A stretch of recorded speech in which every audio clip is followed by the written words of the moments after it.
Hey, everybody, welcome to the Beautiful Company Builders podcast. I'm Roy Harmon, and today we are joined by John Farah. He's the founder of Lifecycle X. He is a lifecycle marketing expert, and he'll talk to us a little bit more about what that means. But just as kind of an example of the kinds of things that life cycle marketing can do, he recently worked with one client Scout and was able to increase paid trial activation rate by 522%. So, I think there's a lot of people out there who that probably sounds pretty good. I can't think of anybody who would be disappointed with those kind of results. So, thanks for being with us, John. Roy, thanks for having me on. I'm excited to chat today. Yeah, so tell us a little bit, for the folks out there who don't know, when you talk about life cycle marketing, not lifestyle marketing, very different. Talk to me a little bit about what that means. Yeah, I'm happy to. So, lifecycle marketing is really focused on all of the customer touch points for us. We specifically work with software companies, self-service software companies. So for us, it's users, but all of the user touch points after a lead lands in the top of the funnel. So, for example, what a standardized journey might look like is top of funnel activities are taking place, running paid ads, SEO, and so on and so forth to ultimately get prospective users into the pipeline, into the CRM like HubSpot. So lifecycle marketing really comes into play to help to nurture those prospects toward conversion, whether that conversion point is signing up for a free trial or scheduling a demo. So all of the email campaigns and touch points that take place during that stage. And then also, and where we're really focused is user activation, expansion, and retention. So once a user comes on platform, we handle all of the activation campaigns. So think after you sign up for a platform, every email, in-app notification, SMS message, or even push notification that you might get from a brand to ultimately activate the user on the platform. And then we also look for upsell and cross sell opportunities from an expansion perspective. How do we either convert that trial user to paid or upsell them into the next tier of subscription or drive transactional purchases? And then toward the tail end of the user's journey, we also handle churn prevention campaigns. So let's say a user hasn't logged in 14 days. Well, we'll enroll them into a specific campaign, email campaign that's going to drive them back to platform. So Lifecycle is really focused on all of the revenue driving activities from a marketing perspective that take place after lead generation. Let me put it away, and you tell me if this is accurate. Sure. You remember that game Plinko from Price is Right? And you Yeah. know how so the way it works for anybody who doesn't know, it's like you put disc or ball or something, and it just starts bouncing around. And at the bottom, it'll either lead to somewhere where you get a little money, a lot of money, or no money. And you put it in, it just bounces around all over the place. And I think a lot of people and especially with software, you get a free trial user, they drop in and they just bounce all around and you don't know where they end up. But John is the person who's going to go in there and he's going to help you. Basically, you're going to rig the board to where everybody gets exactly where you want them to go into that bucket where they're going to make the most revenue. And it's something that I'm kind of surprised that there's still so many people who don't do this. They don't think about this. And it's especially true, for anybody outside of software. I think they maybe feel like this is something that they can't do. But even in software, even with all the advances to analytics and everything, there are people who they don't do that. What do you think for those people who they're just getting started? What is the foundation that you need to be able to even get started doing this in a way that's gonna make a difference? Yeah, absolutely. And I think you make a great point. The major green flag for me, like a clear sign of an organization that is mature or is maturing, is consideration for life cycle. Because naturally, every organization, every business, every software company, when they initially go to market, they're going to focus at the top of the funnel. How do we get more eyeballs on our offering so we can ultimately get more customers? Which is a very logical place to start. And it's the place that I'd recommend starting as well.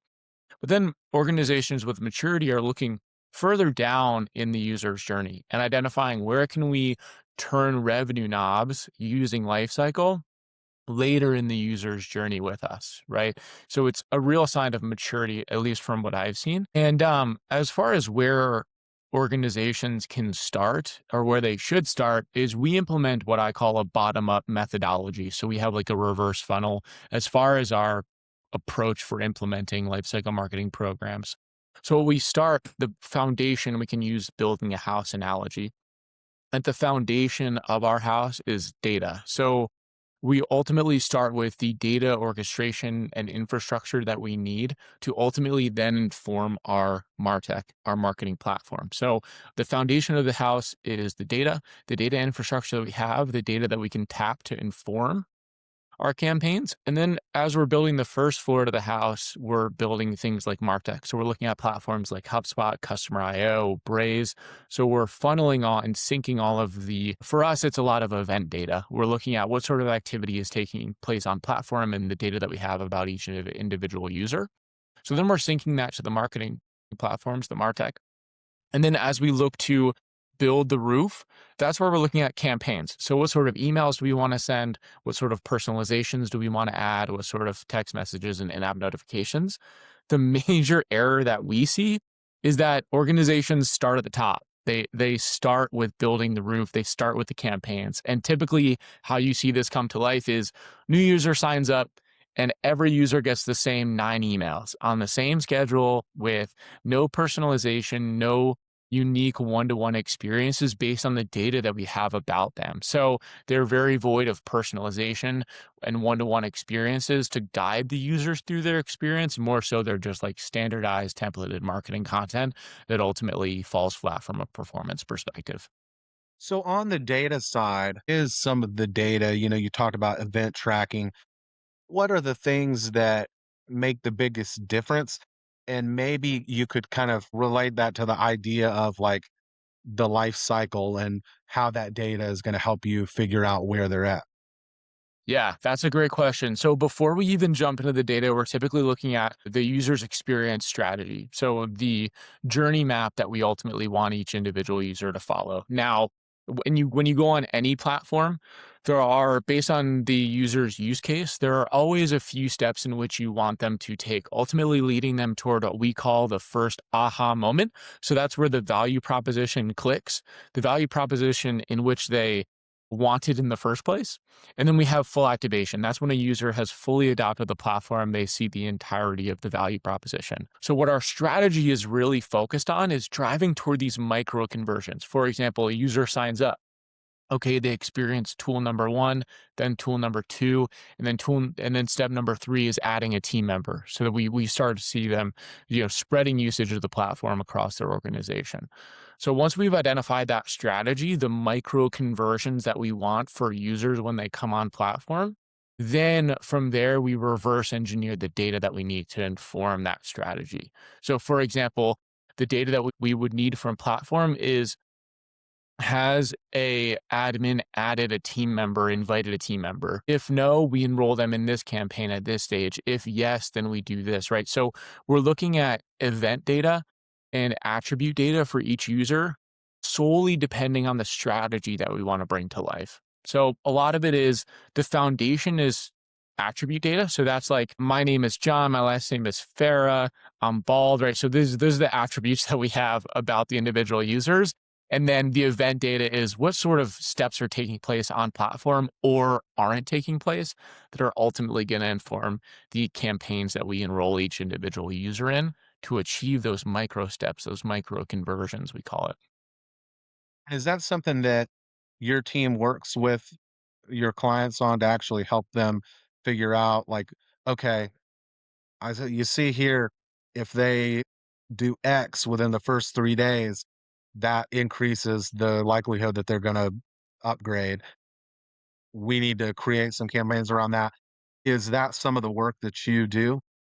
Yeah, it absolutely is. So it's really unique for a marketing agency to have data engineering, but we do because it's so important to the programs that we implement with our clients. Also, when you think of a traditional marketing agency, you think of that agency engaging specifically with the marketing department. Well, we engage with marketing. We also work with sales. We work with the product team and we work with the engineering team to ultimately achieve our bottom up methodology across data, platforms, and campaigns. So we do need to kind of speak that language, advise our clients. Typically, when we engage in a partnership, all depends on as far as if we're using our data engineering resources or not. It really depends on what sort of resources they have internally and what sort of bandwidth they have to deliver against those data needs. And I would imagine that really anybody, whether you're in software or not, the key lesson there is that you want to look at your existing customers, your existing leads, and start identifying what are the things that make people more likely to become a customer. What is, for me these days, I feel like I'm always trying to get somebody to do something new on my, fixing my house or something like that. And it's, if they have you actually come out to give them an estimate, they're going to be more likely to, maybe it needs to be within a certain number of days. And there's all these things that you don't know, maybe you don't know why even it is. But for example, if they don't respond to you within a week, maybe that means that they're already going and looking for somebody else. Or maybe they're trying a competitor and you need to make sure that you have some kind of a campaign to get people in. And so when it comes to those sorts of behaviors Mhm. in your work, is there anything that kind of you see them a lot across a lot of different clients? Like, you mentioned adding a team member or, in certain kind of software, maybe it's launching a campaign, or is there anything where it's like pretty much across the board, things that you are immediately looking for and thinking these are good places to start because this is usually something that's going to be an obstacle if we don't put a campaign in place to deal with it?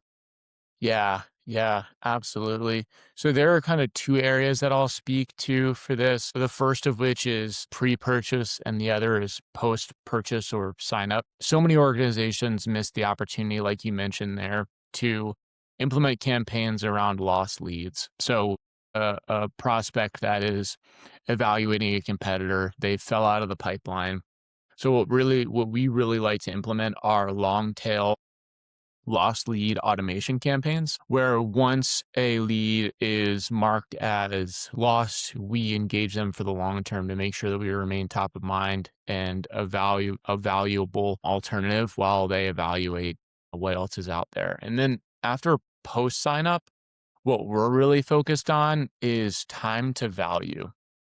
So that's the measurement of how long it takes a new user from the moment of sign up to experience the value proposition in which they signed up for in the first place. So that's where we really see if there's a long time to value for a user, you see some of that lifetime value, that lifetime revenue from that user significantly less than a user that achieved that value very quickly. So what we're aiming to do is narrow that time to value as fast as possible. Now, that's obviously a focus for the product team and should be, but lifecycle marketing can support that by using campaigns to drive users to ultimately achieve that value in the platform. So, some of the early indicators when new users come on platform, as far as the longevity of them and the lifetime value, is really around that time to value and minimizing it. Gotcha. And when it comes to retention, what are some of the things that are important? Are there any lessons that you have for people to help avoid churn? Because I feel like that's one of the biggest problems no matter what your business is. Yeah, yeah. What's really interesting about churn is a lot of folks think about churn for the later stages of a user's journey with a platform, but you'd be surprised at, for example, I was just looking at a software the other day where 70% of their churn has taken place in the first 90 days for users. So when they're churning pretty quickly. It's the first 90, it's not 6 years later, right? Or however many years later. So, what we really need to focus on in that early experience for the user, churn folks really need to think preventatively first, right? So how do you use lifecycle marketing to ultimately drive users to experience the value in which they signed up for in the first place? Now, achieving that is going to be the best measure to minimize churn for the long term because you're immediately presenting value to the user once they come on platform. Now, as we look at the long tail of churn for users that have been on platform and exceeded that early stage window, we like to look at their platform activity data to identify when they're at risk. So we're looking for logins, we're looking for eventual essential platform steps that they haven't completed on a repeated basis. And then once a user qualifies with those risk factors, we automatically enroll them in a program to drive them back to the platform to experience that value. And then also connect with customer success and identify opportunities for them to get help where they need it. What about so on your website, lifecyclex.co, if anybody wants to check it out, you have a ton of case studies. I mean, I had more examples, I think, than I was able to count of times that you have come in and been able to help people increase revenue this way. Can you walk us through a campaign, and maybe it's the Scout campaign that, we mentioned at the top, or maybe some other campaign, one of your favorites, to give people a little bit of a sort of an example of how this works in practice? Yeah, yeah, absolutely. So what I can speak to is a case study that we actually recently released with our partner Scout OS. They're a software company that is specifically focused on AI agents. So sales teams use Scout to automate a lot of their processes. One of the best agents I really like that they have in the platform is as a seller directly in your Slack, you can get an analysis for every sales meeting you have 30 minutes before that sales meeting automatically. So the analysis is really focused on the company profile and customized to exactly what you're selling. So the agents automate essential processes for sales teams. And before we worked together, they just had a few standardized emails that went out to every new user.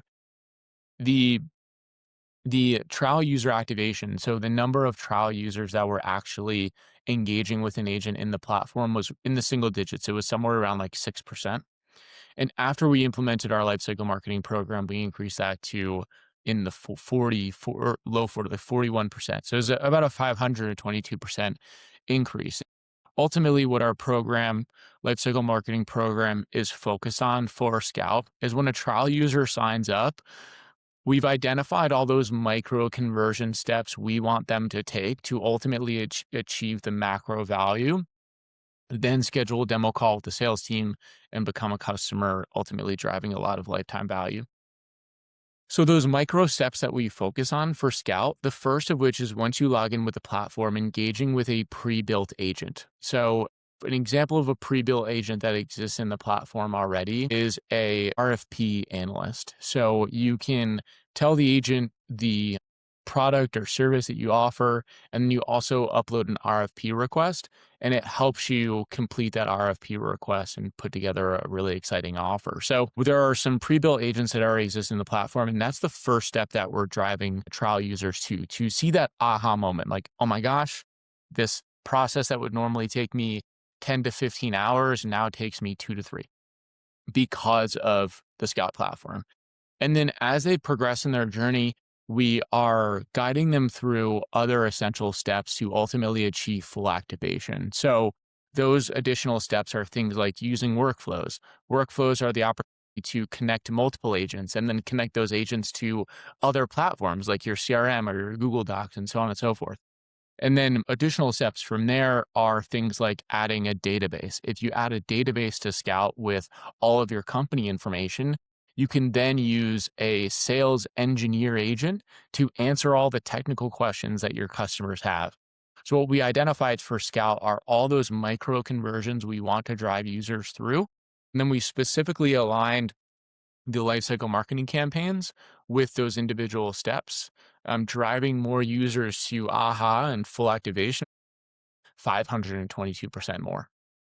That's awesome. And now that one is actually not on the website, right? That one Not yet. is on your LinkedIn profile, and that's John Farah. And it's worth looking at because you've got uh, basically an is I can't remember if it was a screenshot or the actual, but I know that in places you've shared the way that you map these things out, and it's really incredible to see how much goes into these kinds of campaigns.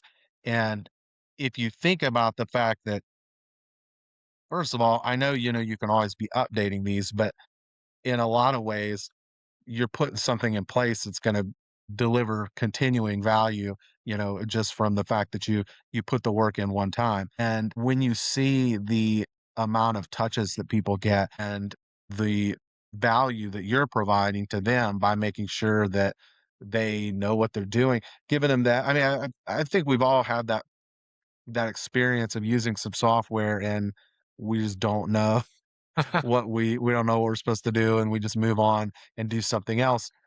And I've had those experiences where, you get an email, and it brings you back, or an in-app alert, something to help you.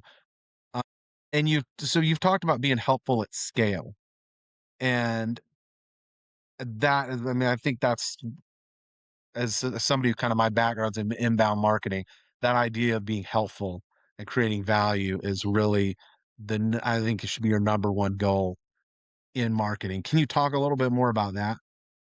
Yeah, yeah, absolutely. And I'm happy to share. We do have a journey map that our partners at Scout were nice enough to allow us to document everything, all the way from a prospective user attending a webinar to the campaigns that we use to get webinar attendees, and also non-webinar non-attendees to convert into trial users, and all of those progressive steps. So I'm happy to share that board out with anyone who would like it. But from the perspective of giving guidance, like giving guidance to users. What's most important here is the foundational data infrastructure. And I know we talked about it before, and I know it's important to the organization. Um, and ultimately, with the right data, we can identify exactly which of these micro steps the individual users are at right now. So we give them the information they need to make one step forward, right? Versus throwing a standardized, scheduled 10 emails that go out to each user that aren't bound to their progress in the platform at all. So the content, just like you mentioned, Roy, is super important. Like making sure that the content comes from a helpful place is very important. But what I found is without the right data, without the right event data, we can't even deliver that helpful information because we're blind to where the users are in their experience. So starting with that event data to inform user status and user progression, we can create that one-to-one experience, and then in that moment deliver helpful information that helps them make a small step to ultimately take a big step leading to revenue for the long term. Are there any big mistakes that you see people make when it comes to automating these kinds of campaigns? Yeah. Set it and forget it. So I'm a big believer. I think I just was chatting with someone on LinkedIn about this yesterday, that scaling results over time is 2% good ideas, 8% strategy, and 90% process. Because good ideas are kind of cheap. Like everyone usually has solid ideas, and then those progress to the strategy. The 90% of bringing scaled results to life over time, progressive results, is the process around making sure that that takes place. So that's where we're really focused for, the clients that we work with for the long term, is we work in growth sprints. So what we do at the onset of every month is we identify a few areas that we want to run experiments. So we'll run those experiments, we will collect the results, and then we apply those results globally across all of the lifecycle marketing programs that are in place. So instead of throwing spaghetti at the wall, seeing what sticks and saying, oh, that was cool, that's the 10%. Well, the 90% is the process of making sure that those experiment results apply globally so that we can compound and improve results over time versus just trying stuff here and there, seeing good results there, bad results there, and so on and so forth. So the biggest mistake I see is a set it and forget it mindset once these programs are implemented.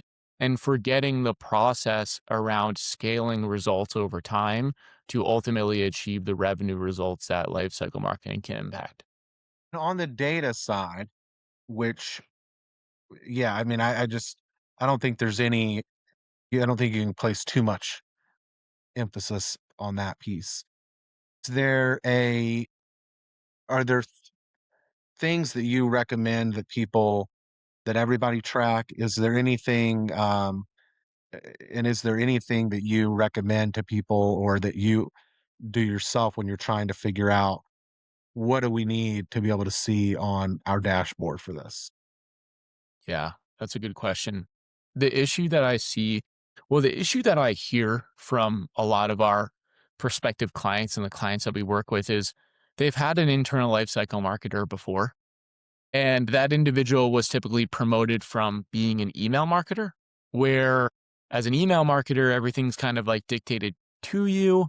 You need to design a nice looking email and you need to make sure that it lands in the inbox for the recipients.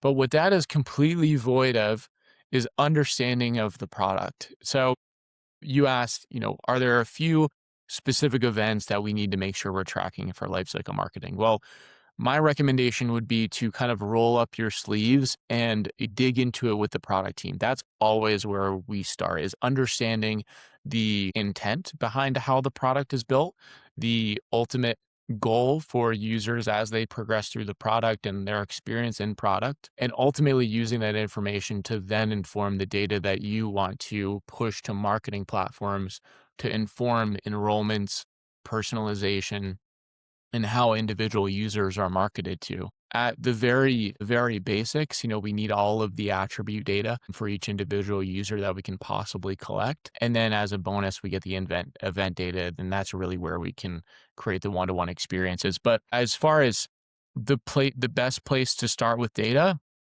is leave your marketing hat behind and become a product person briefly so you can really understand the data that's needed to inform your marketing goals. And is there is there any kind what does that process look like when you're doing that for people?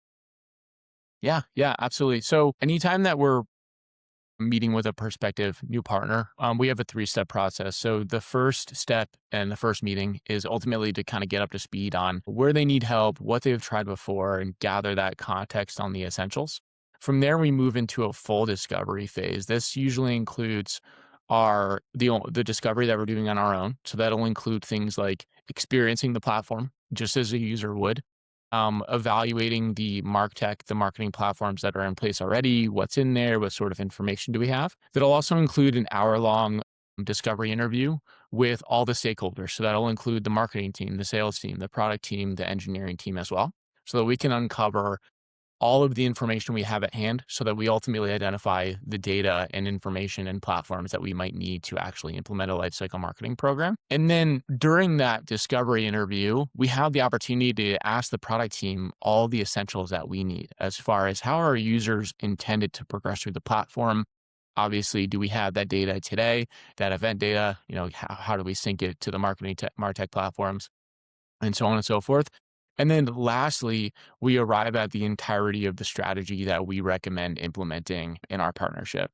So that the meat of the sandwich, we've got like uh initial call recommendation, but in the meat is the entirety of the discovery where we are putting ourselves in the shoes of the user.